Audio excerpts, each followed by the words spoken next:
on CVM, you know.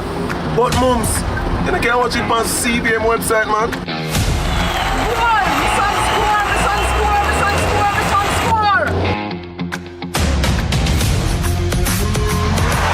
score. Greatness begins here.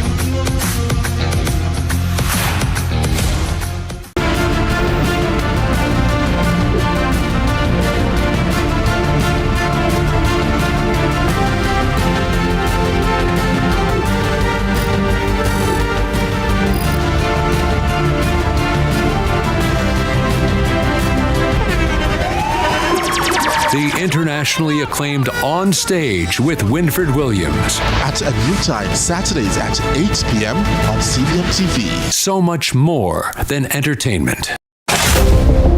It's a Schoolboy Football 2025 Round 1 kicks on Saturday, September 20 from St. Elizabeth Technical High School. The big derby takes the spotlight. St. Elizabeth Technical lock horns with longtime rivals Monroe College in a St. Elizabeth derby. CVM TV, CVMTV.com and CVM TV on YouTube bring you the fever pitch atmosphere at 3:30 p.m. Before that, BB Coke takes on Sydney Pagan STEM at 1 p.m. in another St. Elizabeth derby. See it happen live and exclusive on CVM TV, CVMTV.com and CVM TV on YouTube. That's Stets versus Monroe College at 3:30 p.m. and BB Coke versus Sydney Pagan STEM at 1 p.m. Let's delve deep.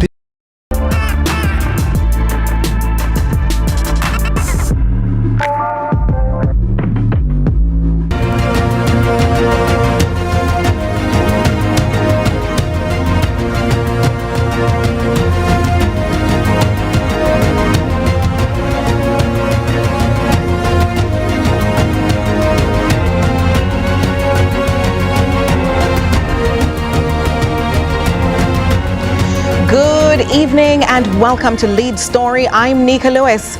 As you know, the latest cabinet led by Prime Minister Dr. Andrew Holness has finally been announced. And while there were some changes, for the most part, all ministries, with the exception of Legal and Constitutional Affairs, which is now added to the Ministry of Justice, and Economic Growth and Job Creation, modified to Ministry of Economic Growth and Infrastructure Development, have been retained. Well, there was another modification actually, because the Ministry of Science, Energy, Transport and Technology is now a little more modified. But to discuss these and related developments, we're going to be joined by social commentator and economist Mr. Sondre Roden and Lloyd B. Smith, a political commentator, later on.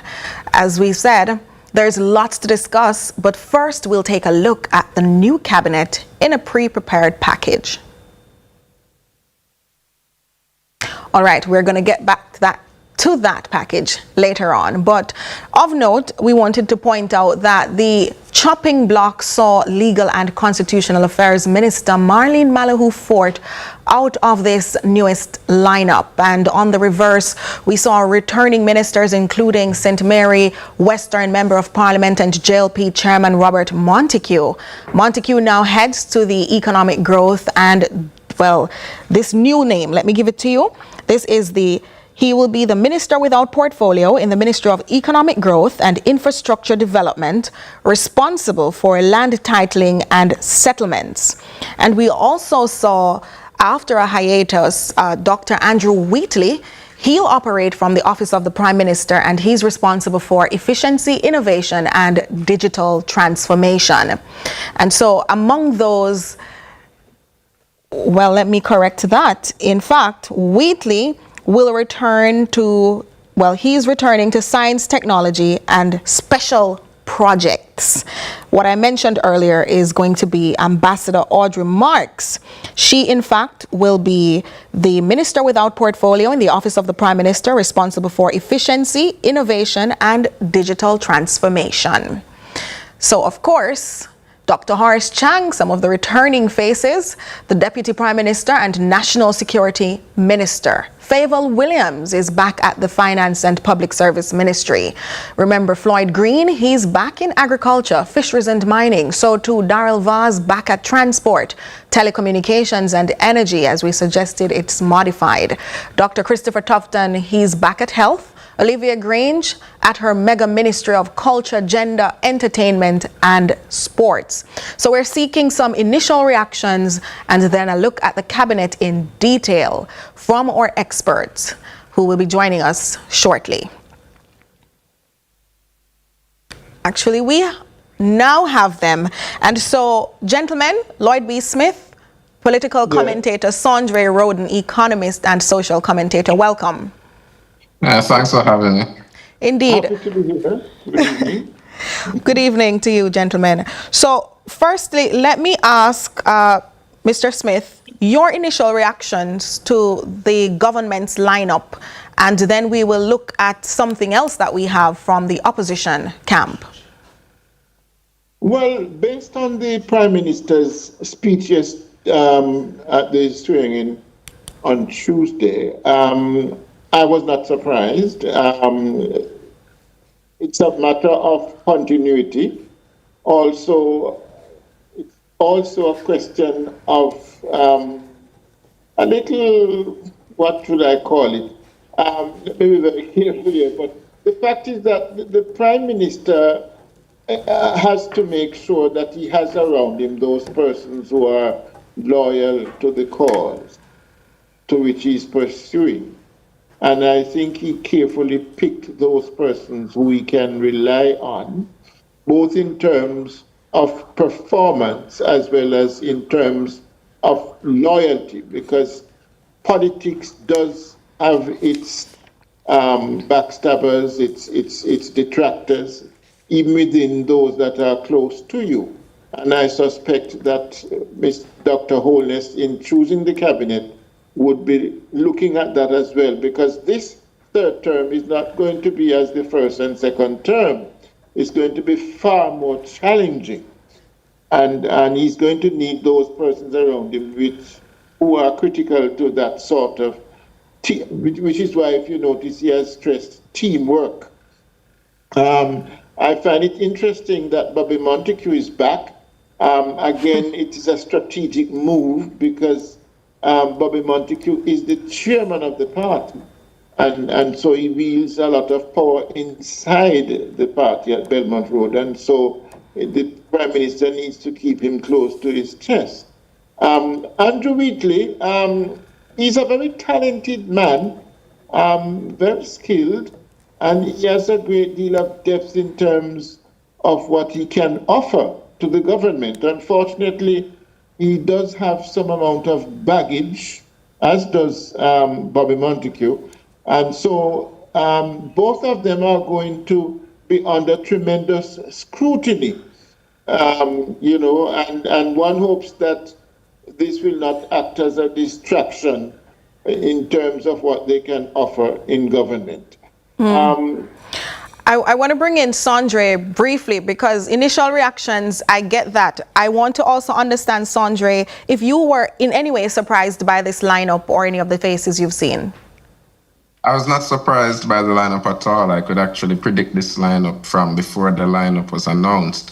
The chairman of the party, Robert Montague, he, as Lloyd B. said, had some baggage. But again, in both cases, for both gentlemen that we saw coming back, there were no punitive measures per se that would have impacted them in that way. But public perception is the hindrance, I would say, to them right now as it relates to the scrutiny that they'll be under, the microscope they'll be under from the public. But in both cases, there were no measures against both gentlemen, but they were removed from the cabinet, and that was the Prime Minister's decision, and now it's his decision again to bring them back. Andrew Wheatley, well, people should know he is a Deputy General Secretary of the Jamaica Labour Party, very instrumental in their campaign. I suspected that he would be back in the cabinet. He is a scientist with all the way up to a PhD in science on the government benches. I'm going to ask you to hold that point for me right after this time signal. Stay with us.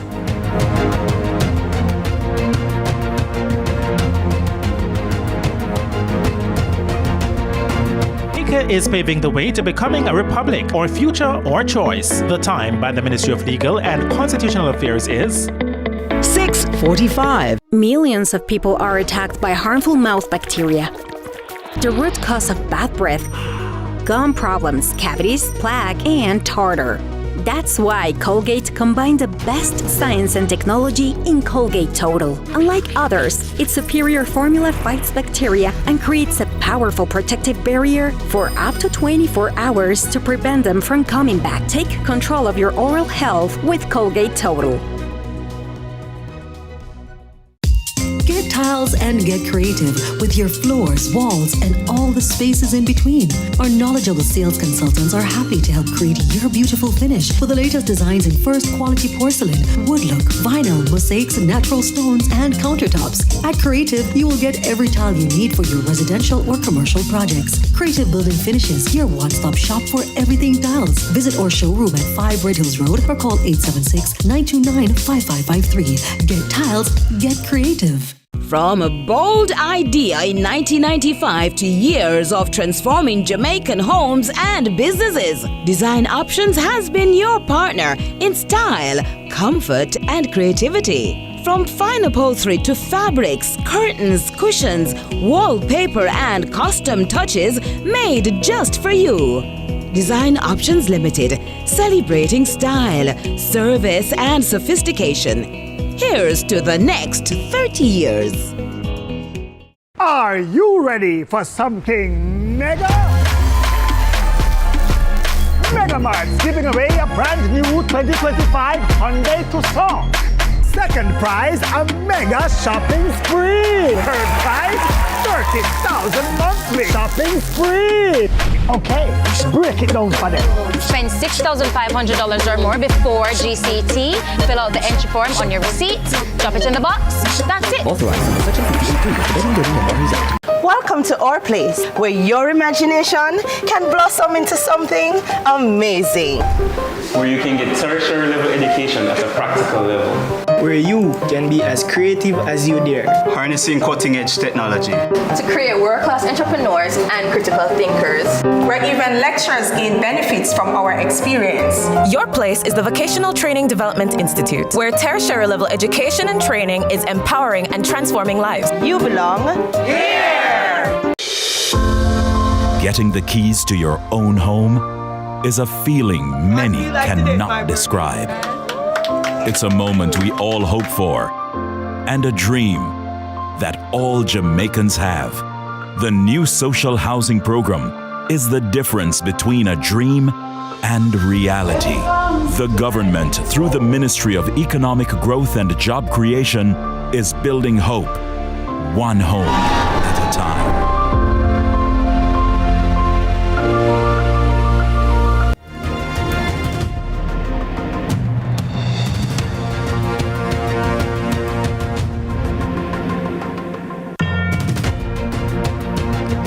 Thanks so much for staying with us. We're discussing the Andrew Holness-led latest cabinet, and we have joining us for this discussion economist and social commentator Sondre Roden, as well as political commentator Lloyd B. Smith. Gentlemen, thanks for sticking around. Sondre, you were making the point that you were to some extent not surprised. You could have almost called it, but you're talking about Andrew Wheatley's return and what this could mean. Right, so he is a man, of course, with science background, and that says that as an individual with that background, we expected to see his return to some extent. Robert Montague, chairman of the party, they said his seat was in trouble, but of course, we all saw the numbers that he produced in that seat, and that says a lot about what we expect. As you know, he's a chairman of the party, so that, and among other things, would have said to us that as a political analyst, that he obviously proved his worth to the party to help them to secure this term, and that is something that we know for a fact will get him back to where he was before, since as there were no measures against him. That being said, of course, it's much ado about nothing. It's much of the same. The ministers were retained. That's expected. As I said, I expected Robert Montague in the cabinet. I expected Dr. Wheatley in the cabinet. But of course, I did not anticipate Mrs. Malahou Fort being out of the cabinet. And that indicates that there are two options, I guess. She could be returned to the post of Attorney General, or Lloyd B can guide me in this one. Probably she's being sent to stabilize and stay down in St. James to ensure that the party retains that seat based on the pressure we were hearing she was under in the election cycle. Interesting perspective. Mr. Smith, what would you say to that? Her absence from this cabinet and that proposed move that Sondre just raised? Well, I think to some extent what my colleague just said could be very much correct from a political perspective, in that a lot had to be done to help her to retain that seat, which tends to be a bellwether seat. And I suspect that maybe she's been punished a little bit, to say to her, go back and do some serious work in your constituency.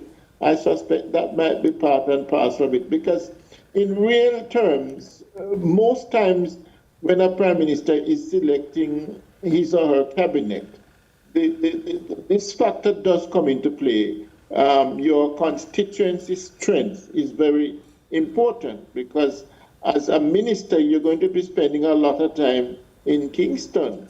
And so it is very important that you have a solid presence and machinery in your constituency. And Malahou Fort's situation had become rather shaky.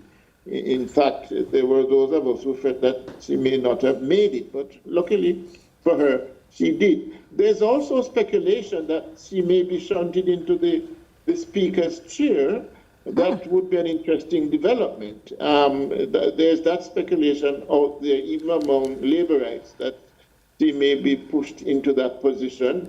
Then again, it's going to be interesting to see whether or not the Prime Minister would put back his wife there, because I think that would be a wrong decision, because Mrs. Hollins would continue to be a lightning rod, which I don't know if the Prime Minister still wants to have that particular distraction. It would perhaps be better to shunt her into a junior minister position, who knows? And there again, one of the aspects I'm looking at this cabinet is that there are a number of these ministers who, from all indications, will not last the 5 years in office. There's no question about that. Some have already even indicated that to the Prime Minister. So one suspects that some of these ministries will in fact be given junior ministers who would be there to understudy these persons who are already in the departure lounge, so to speak. And this perhaps is a wise move. If succession planning. Yes, succession planning. That would be good. I wouldn't have a problem with that at all, but it is still a big question sign as to how the Prime Minister will be dealing with that particular issue of constitutional reform. Yeah. Let's forget the other part of the Ministry of Legal Affairs. I think that was really... All right, so I want to bring in Sondre on that aspect of it regarding the unification of legal affairs and constitutional reform with justice, because that was something people were asking about in the initial stages of the previous cabinet. But before that, I just want to touch back on the point that you raised about whether the Prime Minister ought to consider, Mr. Smith, putting his wife back in that chair as Speaker of the House, because the PNP had sent out a statement this afternoon objecting to that possible renaming of Mrs. Holness to the position of Speaker of the House, and also objecting to the Trelawney Southern MP who previously held the seat, Marissa Dalrymple Philibert, from occupying that role again in this cabinet, or in this administration rather. So yes, let us pick up that conversation now, Sondre, with the fusion, legal, constitutional affairs and justice. I think the PNP is well within their right to be critical of both individuals based on what happened over the last term. The PNP is in their right to be critical. They have that right. They are the parliamentary opposition. We expect this. If they didn't do it, then obviously we'd be concerned. Another thing, the merging of the ministries, that again is something that, boy, if you're sitting down and looking at the ministries, based on the work that we expected out of the Legal Affairs and Constitutional Reform Ministry and where we got to with constitutional reform, despite the arguments from the government that the process is being frustrated, we would have wanted more. And based on the mandate of justice and constitutional reform, there are synergies, and it only makes sense. So that's accepted. I understand that. What we do hope to see, as Lloyd B says, is what will happen next, because my estimation, and I would have said it before, is that the Prime Minister will be shaking up this cabinet, probably sooner rather than later, because the way I see it is that these ministers have some projects that they need to complete, and continuing that trajectory, getting some of these things out, getting Cornwall Regional Hospital done, getting some of these programs, big ticket items that were announced out from being in the pipeline to being executed is important. But after that, I suspect we're going to see some drastic change.